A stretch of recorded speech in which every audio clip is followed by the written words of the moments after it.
नमस्कार मित्रांनो, आपण एक गोष्ट समजून घेऊयात, पण त्याआधी चॅनेलला लाईक, सबस्क्राईब आणि शेअर करायला विसरू नका. एक मुलगा वडिलांबरोबर पतंग उडवत होता. पतंग कशामुळे आकाशात वर उडत राहतो असं त्याने वडिलांना विचारलं. वडील म्हणाले, दोरा. मुलगा म्हणाला, बाबा, दोरा तर पतंगाला खाली धरून ठेवतो. वडिलांनी दोर तोडला आणि म्हटलं, आता काय होतंय ते सांग. पतंगाचं काय झालं तर पतंग खाली आला. आपल्या बाबतीतही असंच होतं. स्वातंत्र्य म्हणजेच मनात येईल ते करायचं ही कल्पना चुकीची आहे. आपल्या इच्छेनुसार आपल्याला नेहमीच सगळं मिळणं शक्य नसतं. बऱ्याचदा चांगली सवयी आणि शिस्त यांचे फायदे सहज लक्षात येत नाहीत.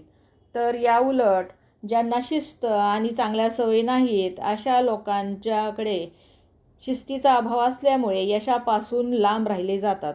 मला स्वातंत्र्य हवंय हे वाक्य आपण नेहमी ऐकतो. तुम्ही जर आगगाडी रुळावरून बाजूला घेतली तर ती स्वतंत्र होते, परंतु मग ती कुठे जाते तर ती रुळावरून खाली आल्यानंतर मोठा अपघातच होतो.